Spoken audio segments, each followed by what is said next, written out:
I was just a security guard at a small office building. Just a regular nobody. My job was nothing out of the ordinary. I was about as regular as anybody could be. One night, as I was making my rounds, I saw someone who looked exactly like me. At first, I thought it was my imagination playing tricks on me.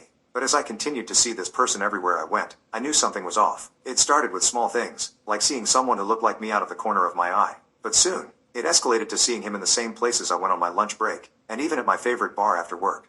He was always watching me, always following me from a distance. I tried to brush it off and tell myself it was just a coincidence, but the more I saw him, the more I began to feel like I was being stalked. I couldn't shake the feeling of being watched, even when I was at home. I started to become paranoid, and I couldn't sleep at night. One night, as I was making my rounds in the building, I saw him again. This time, he was standing in front of the security office, staring at me with a blank expression. I froze and couldn't move, my heart racing with fear. I couldn't understand how someone could look so much like me, and why he was doing this to me. I tried to confront him, but he just creepily smiled at me and walked away. I couldn't shake the feeling that he was playing a game with me, a game of cat and mouse. But I didn't know why or what the stakes were. As the days went by, the impersonator's presence became more sinister. He would leave notes on my car, and I started to receive intimidating phone calls. I didn't know who to trust, and I was too scared to go to the police. I felt like I was being driven to the brink of madness. Finally, one night, I couldn't take it anymore. I decided to confront him and put an end to this game once and for all. I followed him to an abandoned building on the outskirts of town. I entered the building, my heart pounding in my chest, and there he was, standing in front of me with that blank, creepy expression. He just stared at me, and I stared back. I didn't know what to say or do. And then he spoke. "You can't run from me. I am you. And, you are me." I was paralyzed with fear. He began to change, his face twisted in a grotesque manner, and his body contorting in unnatural ways. I realized then that he was not a person, but something different with a criminal mindset, an evil individual who had taken on my form to torment me. He had been following me, studying my every move, and waiting for the perfect moment to strike. I managed to run out of the building, and head back home. The thought of an evil person being able to impersonate anyone, at any time is terrifying. I am just grateful to be alive and to have escaped his grasp. I thought I had finally escaped the clutches of the impersonator, but I was wrong. Days later I saw him again. He returned back to my work, this time in full uniform. As soon as I saw him, he vanished. My peace was short-lived. I finally talked to my supervisor, but he didn't believe me and insisted that I just needed a break. He suggested I take a vacation and relax. I took his advice and went home. I tried to forget what I had seen. I thought it was over. A few weeks had passed before I saw him again. This time he was back and in uniform, pretending to be me, a security guard. He had infiltrated my workplace, watching my every move. Yet, out of view from any coworkers, I had no one to tell my story to. Nobody would believe me. I couldn't believe what I was seeing. This criminal mastermind had found a way to take over my life once again. I knew I had to act fast before he could cause any actual harm to me or my family. I immediately went to my superiors and reported what had happened, but they still didn't believe me. They thought I was just paranoid and imagining things. But I knew the truth. I knew that the impersonator was back to stay, and he was dangerous. I decided to take matters into my own hands and I started to investigate. I followed the imposter everywhere he went, and I discovered that he had my driver's license, my guard card, and other pertinent information. He could access my bank accounts. He was ready to take over my life. I knew I had to find a way to expose him before he could do any real harm. I gathered evidence, and I went to the police. I was told a report would be taken, but nothing could be done until I have sufficient evidence. I immediately went to my superiors and reported what had happened, but once again, they didn't believe me. They thought I was just paranoid and imagining things. Even though I gathered evidence against him, still no one believed me. When I returned home that night, my wife asked why I wasn't at work. She stated that she saw me around town when I said I was working. It seemed that he had another twist in store for me. I had gathered evidence against him. I had talked to my supervisors. I had gone to the police, but they didn't believe me. Now my wife must have seen him as well.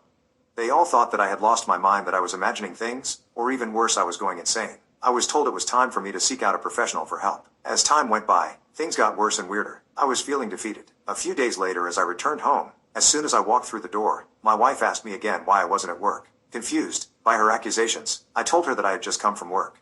But she looked at me with suspicion and said that she had seen me around town earlier that day, and I even came home for lunch. When I had told her I was working, I told her about the impersonator, but of course she didn't believe me. It just made her mad that I would lie to her. It was then that I realized the impersonator had created a perfect clone of me, that even my own wife couldn't tell the difference.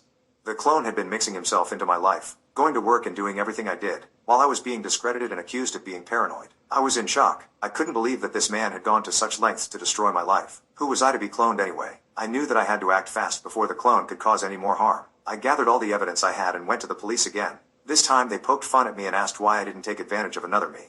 As I departed, I heard them laughing about my story. Once again, I decided to take matters into my own hands. I knew that the impersonator was smart, and he would not make it easy for me to catch him. So I started to gather evidence, taking more pictures and videos of him whenever I saw him. and keeping a log of his movements. I also started to do some research on my own, trying to find out who he was and what his motives were.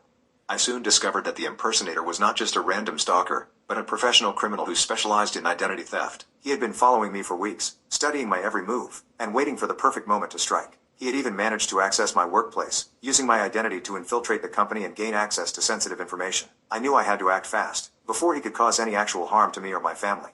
So I set a trap for him. I faked a medical emergency and left work early, but I made sure to leave behind a piece of evidence that would lead him to my home. Sure enough, the impersonator followed the trail and showed up at my house that night. I was ready for him, and I had set up cameras and other surveillance devices to capture everything. I confronted him, and he finally revealed his true identity. He was a ruthless criminal who had been on the run for years, and he had chosen me as his next target because of my regular, unassuming life. He thought that I would be the perfect cover, and that no one would suspect him if he took on my identity. I was not going to let him get away with it any longer. A few days later, as I was making my final plan to expose him, I was walking home from work, and I was ambushed by a group of familiar-looking men. They threw a bag over my head and dragged me into a van. When the bag was removed, I realized that I was in the basement of the abandoned building where I had first encountered the impersonator. And to my horror, I saw that there were other people there as well. People I knew from my life who looked just like the attackers. They were all tied up and gagged, and they looked terrified. I soon learned that the impersonator had not been working alone. He had a group of accomplices who were just as twisted and dangerous as he was. They had kidnapped all of us, in an attempt to extract information and use it to impersonate us further and take over our lives. We were locked away in the basement, with no apparent means of escape, and no way to contact the outside world. I knew that if we didn't find a way out soon, we would be trapped there forever. Worse yet, our families and friends would never know we were missing. I tried to stay strong and keep a clear head. I knew that the impersonator and his accomplices were counting on us to be panicked and disoriented. I started to look for any weaknesses in the basement, anything that we could use to escape. With the help of the other hostages, we were able to untie each other and find a small window that had been boarded up but not completely sealed. We managed to break it open and climb out. We were finally able to escape, and we immediately went to the police. Now with my new evidence, I finally had more people telling similar stories. The police finally had to take me seriously enough to investigate. I led them to the old abandoned warehouse where we were held captive, then to my house where the new me was with my family. With the help of the authorities, we were able to track down and arrest the impersonator and his accomplices. During the investigation, it was revealed that the impersonator was not just a criminal mastermind, but he was also a scientist who had been conducting a secret experiment on cloning and identity theft. The goal of the experiment was to create the perfect spy, an individual who could take on the identity of anyone without detection. But something went wrong, and the impersonator had become power-hungry and had used the technology for his own gain, targeting and stalking innocent people, including myself. In an attempt to cover up their mistake, they had been trying to silence anyone who knew about the experiment, including myself and the other hostages.